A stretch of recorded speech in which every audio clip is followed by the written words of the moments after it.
Hi YouTube, my name is Angel Rose. Today I'm making a video about how easy it is to transition within the IT industry. I've done it. I've helped a lot of friends, family, and colleagues do the same thing. And I just wanted to offer my easy templated way of transitioning into a role that you aspire to. So, first, let's start out by telling you a little bit about my history. So, since I was in high school, I didn't really know how to get a job other than, at a fast food restaurant. And I wanted to be an admin assistant when I went to college. So, what I did was I read article after article after article on jobs, recruiters, how to be an admin assistant, what skill set does that person have, and what do I already know in order to do it? It's so funny. I remember going to a staffing agency and I took a typing test and told her I had great customer service skills, talked about the things I did in high school that would be relevant to the role that they would seek for an admin assistant. So I really started out with like data entry, admin, right out of high school. And at that time, I also consulted with older adults who had been working for many years that needed resumes. So I learned how to write resumes. I already was a good writer. I was in honors in high school. So writing wasn't, a difficult thing for me. And I just thought, let me just work backwards in order to help this person create a better resume. And I always would ask, well, what position do you want to have? So let's fast forward that same concept to now. A person that is probably already in the IT industry or has some skill set, um, we'll just start out first of all and say, research the position that you want to fill. And when I say research the position, I'm not just saying like a general article on the position, but I want you to look up a position, the name of the position that you want to fill.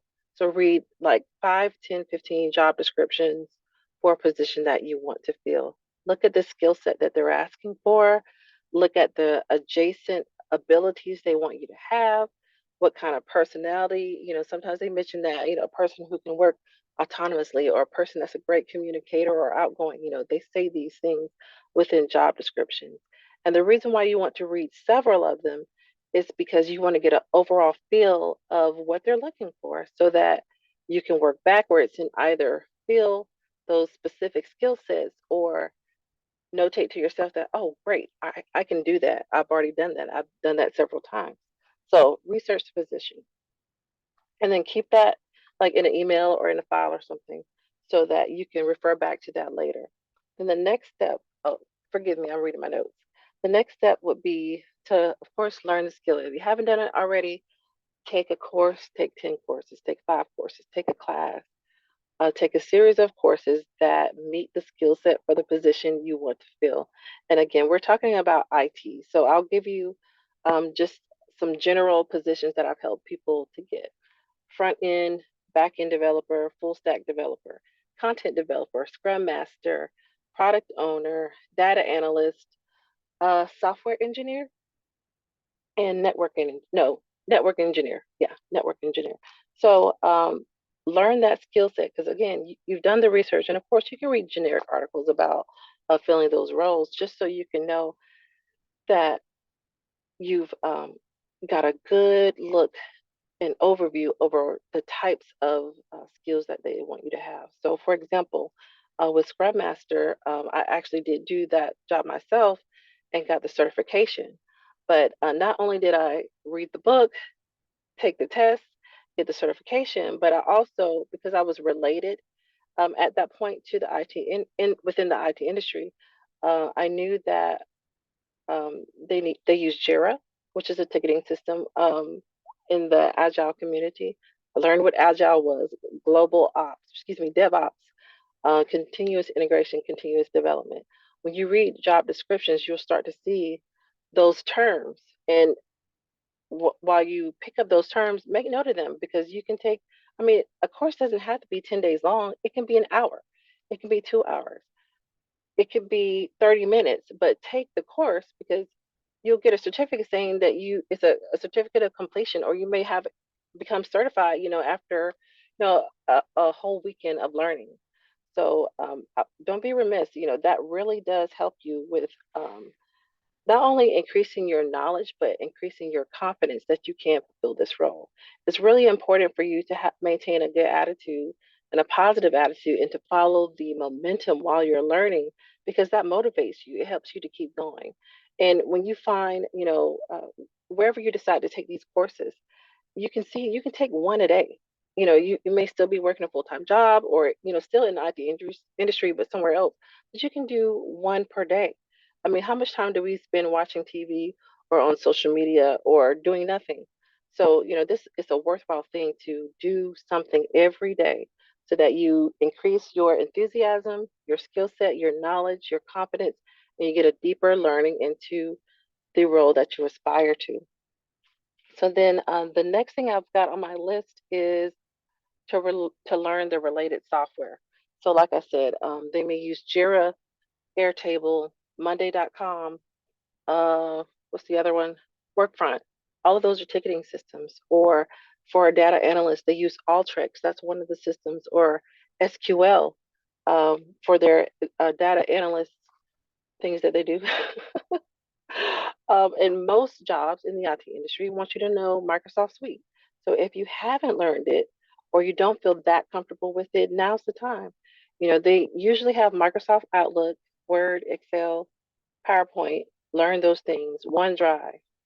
Um, get comfortable doing those things. They have tutorials on YouTube that are free, and the companies themselves offer brief even online tutorials that you're on with a live person. If you have questions, get comfortable with it. You don't have to be an expert day one, but you can have the confidence to know that, hey, i got I got familiar with it, I can use it. And let me give you a good example. I was working as a program manager for an organization, and I wanted to learn Monday.com. So I got the idea from knowing Jira, and they offer a free trial period for Jira and Monday.com. So I signed up for both and just used it personally so that I could have more experience using it. And it became fun. I mean, I actually did projects for my house and organized it within Jira and did the same organization within Monday.com so I could compare the differences. But that really helped me to get comfortable using it. I had it on my phone. Of course, it looks different when you're using the app on your computer, but that was a good way to really learn that software. So when you can use it personally, definitely do that. Or if you could use your skill set, I should say, your skill set or the software in your day to day, definitely do that. If you have a position, a good friend of mine um, was transitioning into product owner and Scrum. So she had the Scrum certification, she got the product owner certification, but she was in HR as a manager. And I thought it was a genius idea. She started to use the Agile and the Scrum methodologies within her current workplace because it helped her to practice, help her to use that skill set. Then, so when she transitioned to another role, she already had the experience. It wasn't like she was starting from scratch. It wasn't like she just read a book and passed and tried to apply for a role. So it really does solidify your knowledge. It increases your confidence, and you really get a deeper learning into the new role that you aspire to. So then the next thing I have on our list is to write a list of cross-functional or transitional skills. So you may have a partial list from when you initially looked up the job description for the role you want to fulfill, but then there's also your personal experience. Let me give you some examples of those cross-functional transitional skills that you can use in any role. Maybe you were a project manager. So you have project management and organization skills. And maybe you did everything in Excel, but you can use that skill into becoming a scrum master. You know Excel. You may not use it as a scrum master, but you have the organization skills. You know how to connect people. You know how to run meetings. You use that same skill set. Write that down and highlight those things. Highlight that, hey, I'm a great communicator. Or maybe you were an admin assistant and you had to take notes. And now you want to be maybe a product owner or an agile coach. Well, you've taken the courses, you got the skill set. Now you want to let them know, look, I am a great teacher. I take notes, or I took notes, substantial notes and documentation, for, various positions. I'm a great communicator. I have great interpersonal skills. I work well in tough situations, or, I know how to talk to people. It's always something about you as a person that makes you stand out. So you want to amplify these sorts of cross-functional skills that you can use in your new skill set. So let's see what else we got here. Any more good examples? Oh, so back to a little bit of my history. I, like I said before, I did well in school in English and learning how to get a job, learning admin skills, but I wanted to be a writer. So in throughout high school and college, I wrote great papers. In my admin roles, I became an office manager. I wrote great documentation. And I wrote a lot of technical content. So I was presented with an opportunity for someone who needed a copywriter. And that was so exciting to me because I had all of this experience doing it in other roles. But this was more, of course, more specific. I didn't need to take any additional course at that point, but I had the skill set of being a good writer, a good listener. I took notes and I was able to be concise in a technical way. So I was able to use all of those skills into transitioning into being a copywriter. I still maintained giving career advice and helping people find jobs, but it's a matter of taking it bit by bit and being confident. So, I really had an easy time transitioning from, one skill set to another. And I want to make that easier for you too. Just know that you can do it and expect to be able to do it, and you will. So let's move on to our next thing. So now we've got a list of what a potential employer would want us to know how to do because we looked at the job description.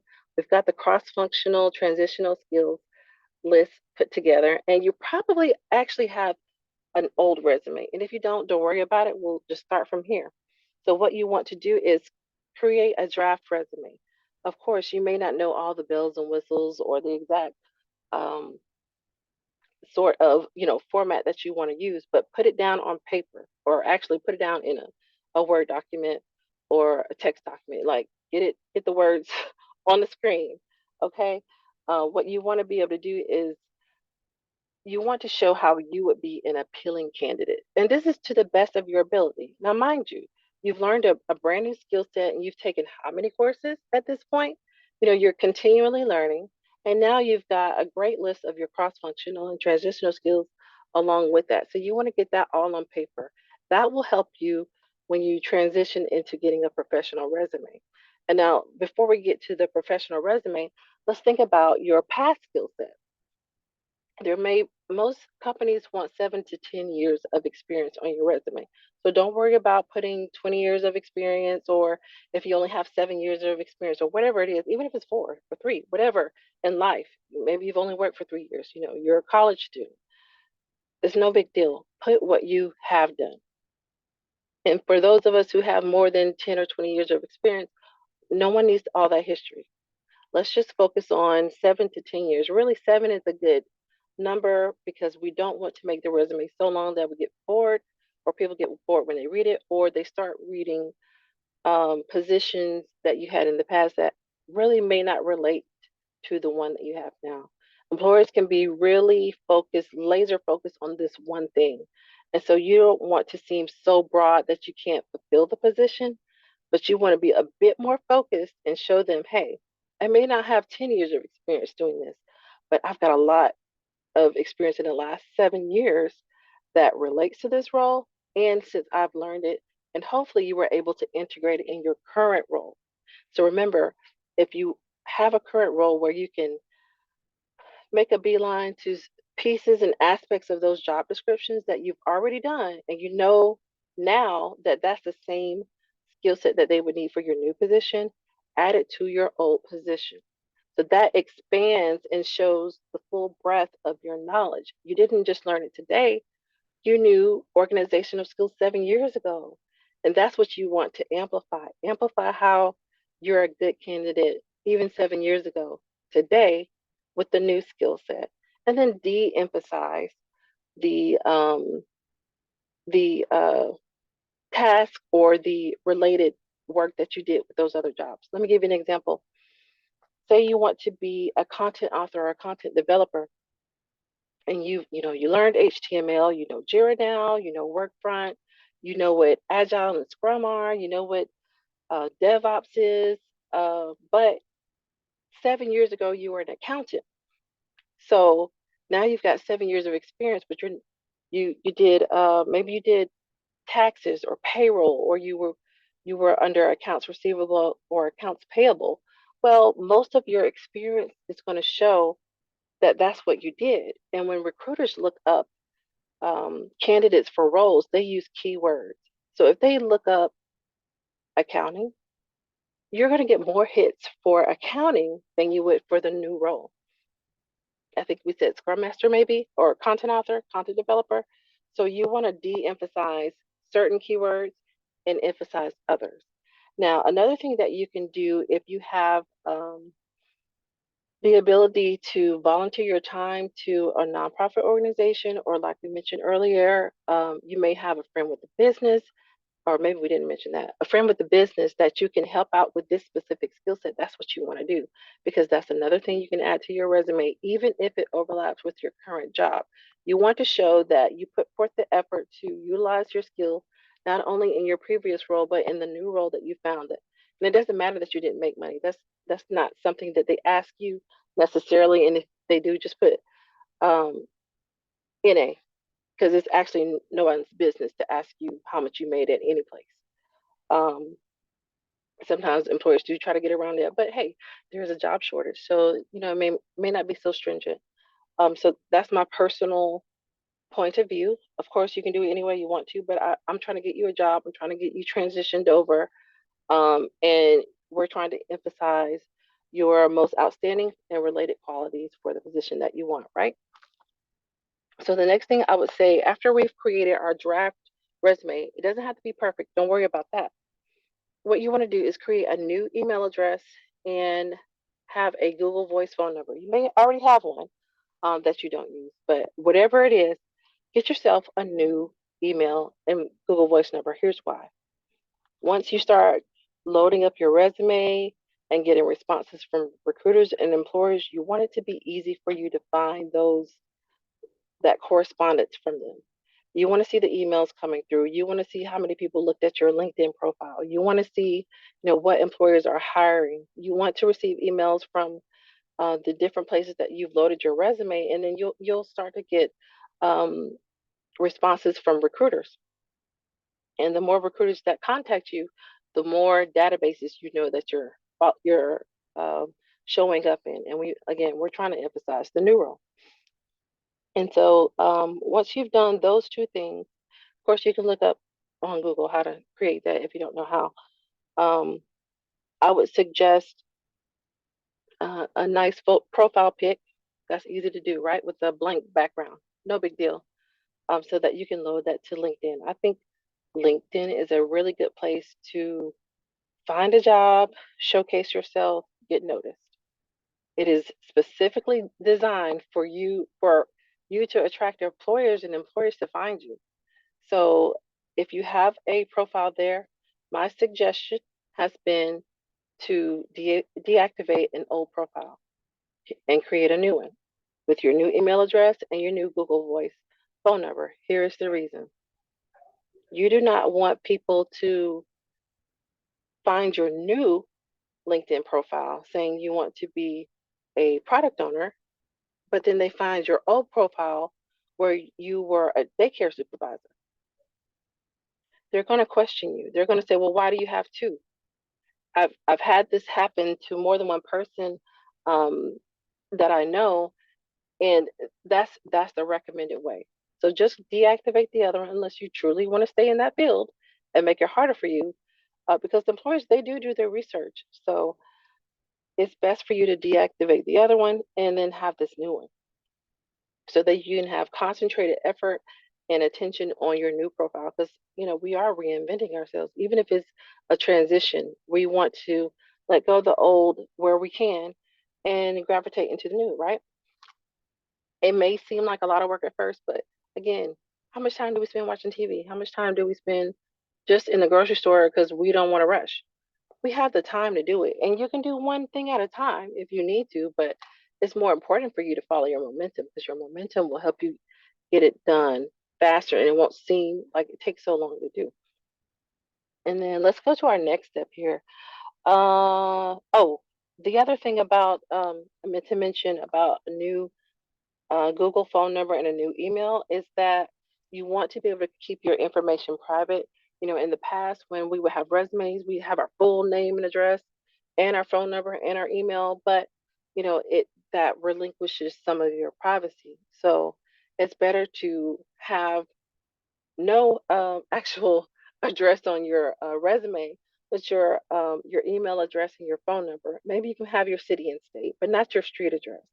And if someone were to reverse search you or have nefarious intentions, they would not be able to compromise your information. So we can keep our privacy private, right? So let's go on to the next thing. Oh, getting a professional resume. I know it's like, I don't want to do it. Well, just because I knew how to do it, I did not. But I have found that some people do experience anxiety when it comes to writing, showcasing themselves, saying it just the right way to make them shine. Eliminate the anxiety and just get a professional resume. We spend money on so many things in life, and spending money on our career, investing in ourselves, that's an important thing because when you do that, employers are impressed that you took the time and you took the money to invest in yourself, and they will be more willing to invest in you because you have that confidence that having a professional resume would create. And don't forget, when you're on LinkedIn and you're actually creating a profile right away, you don't have to upload a resume. You can upload the name of the employer and a brief description of what you did and the dates that you worked there. Or you can leave the description out. I have done that and I still get responses from employers when I'm not even looking and recruiters when I'm not looking. Um, so don't fret if you don't have it ready right away or that you just only have your draft resume, but you can still put up a decent profile. And you want to be able to include all of the courses that you've taken or certifications that are relevant to your position. Now, I wouldn't necessarily say I got a certificate in Microsoft Word because that's not your primary skill set that you're trying to sell, but you do want to say maybe in the software portion of your resume that I know Microsoft Office Suite and I know, Jira and I know, certain things. But if it's more relevant to your position, then yeah, go ahead, say you're certified or that you got a certificate. And you can also upload your certificate. So that makes you, verifiable without before they've even reached out to you. And that makes you more appealing to an employer or potential recruiter. Okay, so now that we're at the point where we've got our professional resume done, or you're really confident in your skills, and be mindful. You might not be as good as you think you are, so it might be a good job to have someone that you know look over your resume if you're going to do it yourself. You want to get that feedback so that if there's anything that you're missing, you can add it, or maybe you didn't check the spelling on your words or whatever it is. You can have some feedback, so that we can be the best person that we're intending to be and the most appealing candidate, right? We want to show that we have attention to detail. So once you have that professional resume, you want to upload it. I would say again, LinkedIn, that's my first place I would say to upload your resume. I would say most of the jobs in the past 10 years I have received either because I was on LinkedIn or they saw my profile on Career Builder or Monster. It was more so when they reached out to me that I received a role than when I actually applied directly with companies because they're transitioning to a model where there are more contractors than there are employees that work for a specific company. For example, if you work for Coke, they've got a number of employees, but they also have a number of contractors. And so that contractor doesn't get a direct check from Coke, they get the direct check from the recruiting agency or the staffing agency or the consulting agency. So um, and you want to be mindful of that.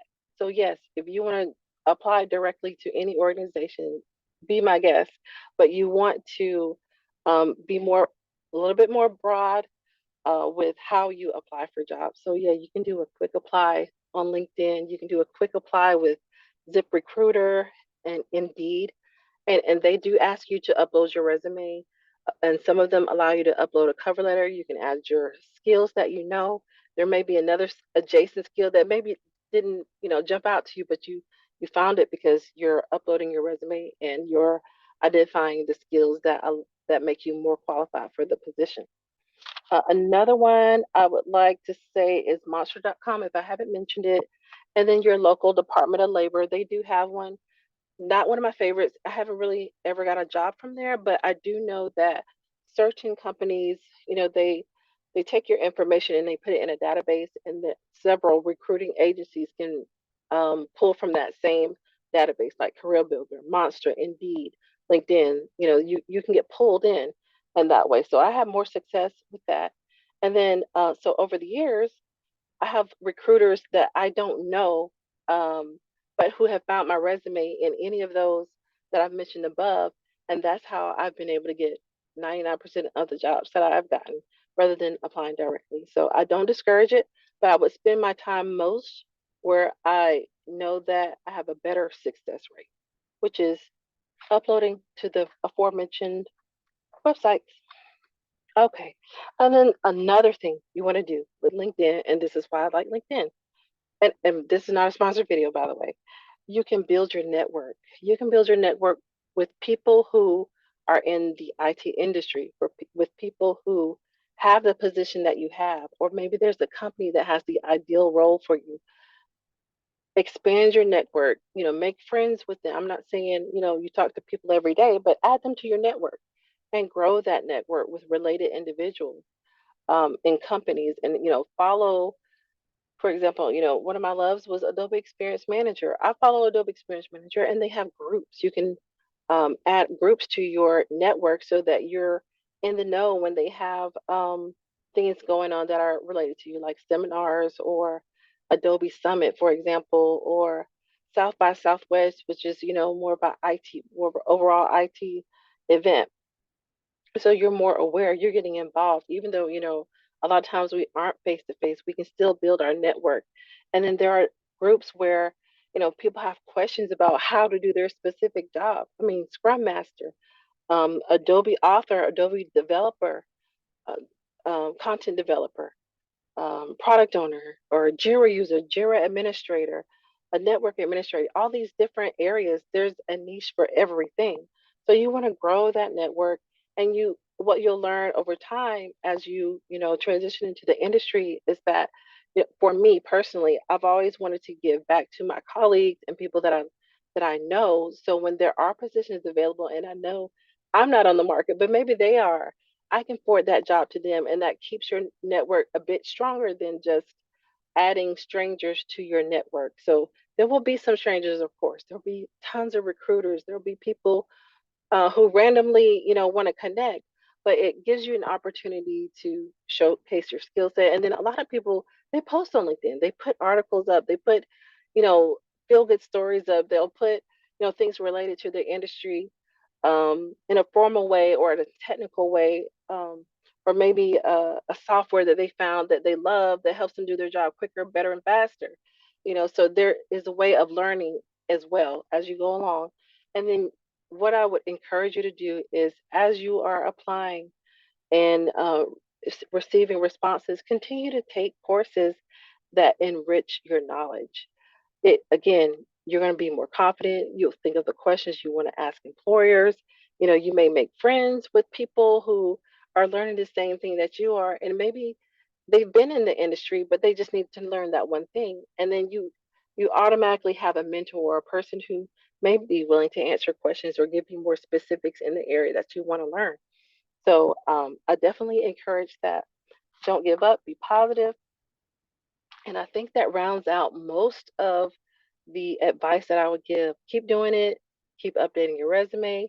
If you've got to save $50 a week to get a $300 resume or whatever it costs, definitely do it. You want to shine, and if you're comfortable, expand your network as much as possible.